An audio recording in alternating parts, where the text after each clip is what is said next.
Hey everybody, welcome to the channel. I'm Dane, your host. Hope you're doing well wherever you may find yourselves. This is an episode in my playlist called Music Musings, and here I'm going to talk to you about, is music the best form of art that we have? As you know, there are so many different types of art.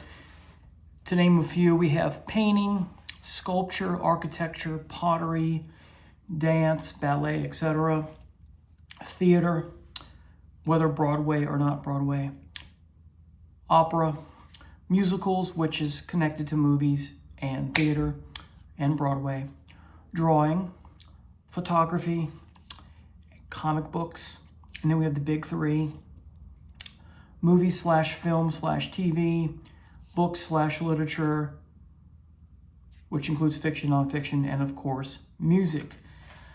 Now, the big three are my three favorite plus comic books. So big four for me: comic books, movies, film, books, literature, and music.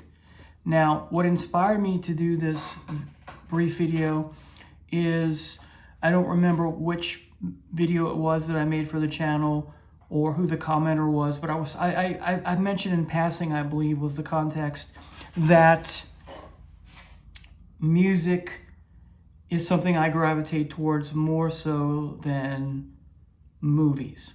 And person commented that they're on the road a lot and they can watch the same movies over and over again, or they can watch the same movies a lot over and over again, something to that effect. I do believe he or she said over and over again. And I thought to myself, they didn't explain why music gets, in their opinion, more of diminishing returns than movies does. For me, it's the other way around. I think movies has much more diminishing returns in value than music. But I wish he or she would have explained it themselves. Why does music compared to movies get more diminishing returns? They said that they were on the road a lot. So that begged the question, or answered the question, well, they must watch a lot of movies in their hotel room. You can listen to music in your hotel room with streaming and everything. And you're on the road a lot, so you're in the car, so you can listen to music in the car. So I was a little unclear about that. But anyway, so that's what sparked this conversation with you today.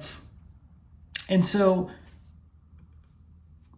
while I love painting, sculpture, architecture, I'm not a big pottery fan, although I do respect it. I do kind of like it. Dance isn't my thing at all. I will never go to the ballet. I do like the theater. I do like opera, but I'm not crazy about it. I'd rather listen to opera than go to an opera. I'm not big on musicals. I like drawing. Used to draw myself. I do appreciate photography, but I'm not I'm not someone with a camera, walking around taking photos themselves, but I do appreciate photography as an art. It's a very cool art, I think. So for me, movies, film, TV shows has huge diminishing returns. I remember going to see Mr. Mom when it first came out as a teenager with my sister, and we went to go see it a second time because it was so funny. And seeing a movie so soon after you saw it the first time, still in the theater the second time, because back then it took close to a year or 8 months before it came out on video, and couldn't wait for the movie to end. It was just too soon to see it. And so that's perhaps not the best example, but there have been other examples where I'd go see Jaws, wait 2 weeks, go see Jaws again, and I was so glad I saw it, even though I had just seen it. So sometimes it works, sometimes it doesn't. But regardless, I find myself owning less and less movies, buying less and less movies. In fact, the movie collection I used to have has diminished because I find myself, I'm pulling things out. I'm never going to listen to, I'm never going to watch this again. And I would give it to someone, or I would donate it to Goodwill, or, whatever. And there are exceptions, which I'll talk about. So I find myself every Christmas holiday season, you go to a friend's house, you go to family, and you watch the same Christmas movies year after year after year. And I can't even do that now. I sometimes I'll sit through it, and it's not something I enjoy. It's like I can only watch Bad Santa so many times. I can only watch, National Lampoon's Christmas Vacation so many times. That used to be, I could, look forward to it. Now I don't. I can only see, even though it's not a Christmas movie per se, I can only watch Die Hard so many times. So that kind of thing, although that's one of my favorite movies of all time, I'm not going to watch it year in and year out. So I don't want to watch the same Christmas movies year in and year out, let alone the same, Rudolph the Red-Nosed Reindeer, cartoons and that kind of thing. Although I do like some of those too. So I would say that ballparking it about 90% of movies, TV shows, buying a whole season, that kind of thing, just isn't my shtick anymore. I've gotten rid of so many things, like I said. Like I used to own all the seasons of Arrow. I've gotten rid of those. Now there are some exceptions. Casablanca, The Shining, Blade Runner, Chinatown, etc. Not just classic movies, but other things, science fiction and fantasy. I recently bought the 2 Dune movies. I'm going to keep those, I think, but I'm still not going to watch them every year or every 6 months. Years will go by before I watch them again, probably. I cannot remember the last time I watched The Lord of the Rings. I still own the box set. I've watched all the bonus content, or 90% of it. It's really good. I used to have this thing where I had to watch it once a year, and I've gone away from that. But I'm going to keep that. So there are some exceptions because you plan on rewatching them. But overall, I just think there's just too many diminishing returns with respect to movies. I just cannot sit through the same movie all the time, or watch it past maybe 8, 9, 10 times, and that's it. And that's over a large span of time, within maybe 5 years or something like that. But that's just me. This is completely subjective. Now, I have all the X-Men movies except the Deadpool Wolverine. I haven't seen that yet. Those might be the ones to go next. I might do a marathon and then give them the Goodwill or something, because I've owned them for so long and I haven't watched them in years. So they're just sitting there, and I could put it to good use and give it to someone who appreciate it. Now let's talk about books and literature. Most books for me are one and done. The Girl with the Dragon Tattoo series, the original author and the second author. I have one more book to do, and that is on my shelf. The Girl Who Lived Twice by David Lagerkrantz. I have to finish that 3rd or 4th book in that series, the second author, because the original author passed away. The Kim Harrison series, The Hollows, where the witch and she has friends who are, other supernatural creatures like vampires, werewolves, etc. Really good stuff. The Wallander series, the detective series, the Swedish detective novelist. Really great stuff, but I was never going to reread those. Now, there are some exceptions. Homer, the Odyssey, and the Iliad, but I have not read those in over 10 years, but the plan is to read those again. The big 4 of Greek plays, Aristophanes, Sophocles, Aeschylus, and Euripides.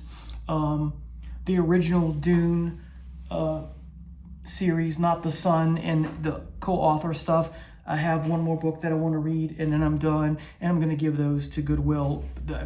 The Dune stuff is the original from Frank is where it's at. I like the stuff his son wrote, but it's not canon to me.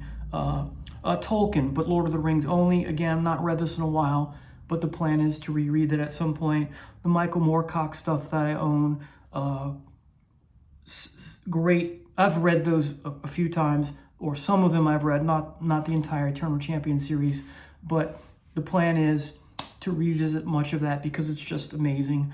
I'm going to hold on to my Lovecraft and my Poe stuff in the circle of writers that surround Lovecraft.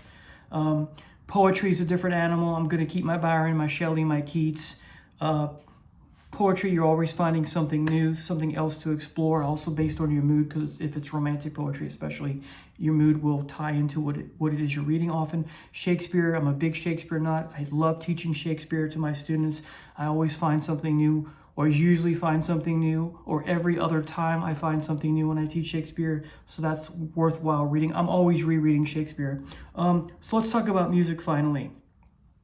There's not much way, again, for me personally, in the way of diminishing returns. There's always a gravitational pull for me. Whether it's rock, metal, jazz, classical, baroque, funk, avant-garde, a little bit of punk, a little bit of country, and all the subgenres that go, especially with rock and metal. It just doesn't get old. 90+% of the music that I own, I eventually come back around, because you get on these kicks, right? You return to you want to listen to them. They're inspiring, or they're influential to you, or they're personal. They're in your DNA. A lot of people will talk about on YouTube and in conversations, hey, we never need to hear this band again, or we never need to hear this song again. There aren't too many songs for me that fit that category. There are a few, maybe 9 or 10. That's it. Will there be others down the road, and will that pool get larger? Perhaps, but for right now, no. The trick is to not saturate yourself by listening to the same thing over and over again. Like the example of going to see Mr. Mom and then immediately a week later listening to it. You ride the wave of what you're inspired to listen to, right? So the trick again is to not oversaturate yourself by listening to the same thing repeatedly, even though you're often, myself included, wanting to do that. A lot of people talk about, I can never listen to Tom Sawyer by Rush anymore, or Free Fallin' by Tom Petty, or Barracuda from Heart. Again, the trick is to, go down the road and explore, and that's the great time to explore and experiment, and look at something new and fresh, like not something you've heard before, but explore. That's why I fell in love with the band Swans and Cause Au Sui, and when 9 Inch Nails was new, and bands like Electric Wizard and High on Fire, and the other one that eludes me, Uncle Acid and the Deadbeats. So it's essentially what I'm saying is that, lastly, music just has an energy all its own that I think surpasses books in literature, or most books in literature. There are some exceptions, like I said already, that I gave examples of. I am not saying that music is totally better than books in lit, or comic books, or movies, because there are some movies that I would hold on equal footing with the music that I love. But in regards to which of the arts of the big 3 or big 4, or in general, has the least diminishing returns, for me it's music. It's not movies, it's not comic books, it's not books, it's not literature, it's not poetry. So yes, some of the books, some of the literature, some of the movies that I watch are on equal footing with music, but there aren't enough. Or it's close to being equal, because I can listen to, say, Moving Pictures this month, and then I can listen to it maybe a week later and I'm okay, or a month later. But with movies, even the ones that are exceptions, I'm not going to reread them a week later or a month later. There's going to be a longer stretch of time before I return to that. Music, there's a quicker return to it. So anyway, that's the video for today.